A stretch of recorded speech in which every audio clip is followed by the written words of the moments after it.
Hello everyone, and welcome to another episode of Airstream Expeditions. My name is Julio, and for the next 3 days we'll be camped out at the Furnace Creek Campground in Death Valley National Park. In today's episode, we'll show you around the campground, explore the area, and even visit the lowest point in North America. So come hang out with us and see what America's 53rd National Park has to offer.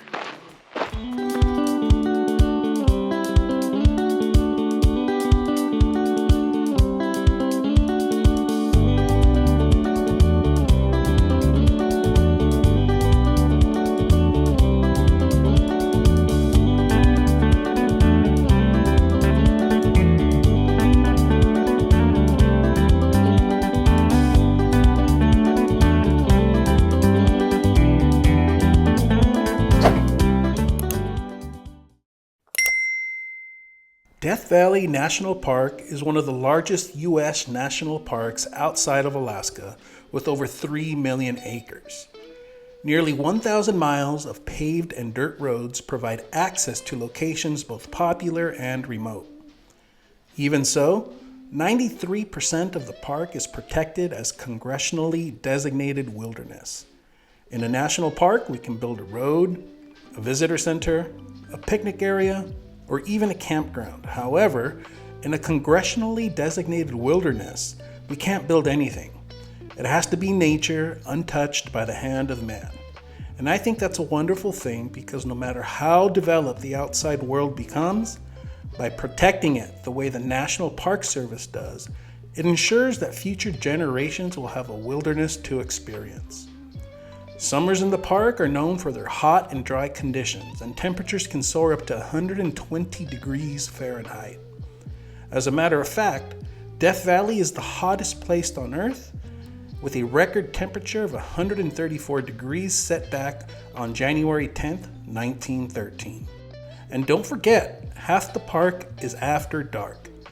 Death Valley has some of the darkest night skies in the country, and is a great place to gaze in awe of the expanse of the Milky Way, see the details of the moon, track a meteor shower, or simply reflect on your place in this universe. Home base for the weekend was the Furnace Creek Campground.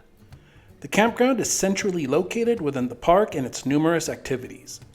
It's conveniently next door to the Furnace Creek Visitor Center, and is the only National Park Service campground that accepts reservations. It has sites with full hookups, as well as dry RV and tent sites. Each site is equipped with your standard picnic table and fire ring, and reservations can be made 6 months in advance for camping dates between October 15th and April 15th. The remainder of the year, the campground is on a first-come, first-served basis. Keep in mind that this is the most popular campground in the park, and reservations are strongly recommended. Reservations can be made at recreation.gov. After settling in for the night, we woke up early the next morning and headed down to the Golden Canyon for a park ranger-led tour. Golden Canyon is one of the most popular hikes in the park. This hike, as the name implies, takes you through Golden Canyon walls across the Badlands, has great views of the park, and even some bonus features to check out. Fun fact, if you're a Star Wars fan like me, then you might be interested to know that Golden Canyon is where R2-D2 was captured by the Jawas in Star Wars Episode 4, A New Hope. As a matter of fact, many Star Wars scenes were filmed at various locations throughout the Death Valley National Park. We're here at Badwater Basin, and at 282 feet below sea level, this is the lowest elevation point in all of North America. The salt flats at Badwater Basin cover nearly 200 square miles and are composed of salt, calcite, gypsum, and borax. Badwater Basin earned its name when a mule belonging to an early surveyor refused to drink from the spring-fed pool near the present-day boardwalk, likely because the water was extremely salty. Badwater Basin was once the site of a large, ancient inland lake which evaporated tens of thousands of years ago before the arrival of the 1849er. The lake had no outlet, leading to the accumulation of sediment and salt over time. When the lake eventually evaporated, concentrated salt deposits were left behind. Today, fascinating geometric salt polygons form on the flats as groundwater rises up through these deposits and evaporates. The pool and the boardwalk are easily accessible from the parking lot off Badwater Road, but for the best views of the salt polygons, it requires an easy 1.5 to 2 mile round trip walk onto the salt flats. Be sure to look up on the cliffs of the Blackwater Mountains to the east. Here you'll see a sign high above indicating sea level. Also, take a moment to pick out the Telescope Peak in the Panamint Range to the west. This peak is over 2 miles above you. Nowhere else in America can you see such a dramatic vertical relief over such a close distance. We headed north on Badwater Road to the Devil's Golf Course. Devil's Golf Course is a large salt flat full of minerals that were left over from an ancient lake that evaporated thousands of years ago. It's a very unique place to explore, but be careful as you walk along them because they're jagged and they can easily cut you. It's one of the largest protected salt flats in North America. It's hard to get over how vast the salt flats are in this area. We left the Devil's Golf Course to proceed to our next destination, which brought us to Artist Drive. Artist Drive is a 9-mile, one-way road which takes you to Artist Palette, which is one of the most colorful mountain ranges in Death Valley. The drive itself is beautiful on its own, as you will see various colors along the mountainside. Once you arrive at Artist Palette, it's incredible to see the various colors, especially just before sunset. They are created from the oxidation of various metals in the soil. Iron compounds produce red, pink, and yellow. The decomposition of mica produces green, and manganese produces purple. Our final stop of the day was the Furnace Creek Visitor Center, which was conveniently located right next door to camp. The center is home to exhibits that provide information about the park's geology, the wildlife, the history, the climate, and everything there is to see and do while you're visiting the park. There's a 20-minute film that gives insight into the history of the park and many very nice displays that cover just about everything there is to do and see in Death Valley. Death Valley became a national monument in 1933, and in 1994 it was redesignated as a national park.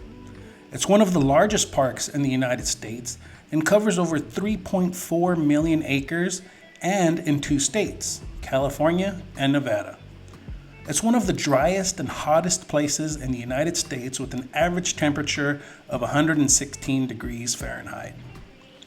The center has information on Scotty's Castle, information on the Borax mining that occurred here, information and films on the diverse geology, and information on plants and animals that can be found here.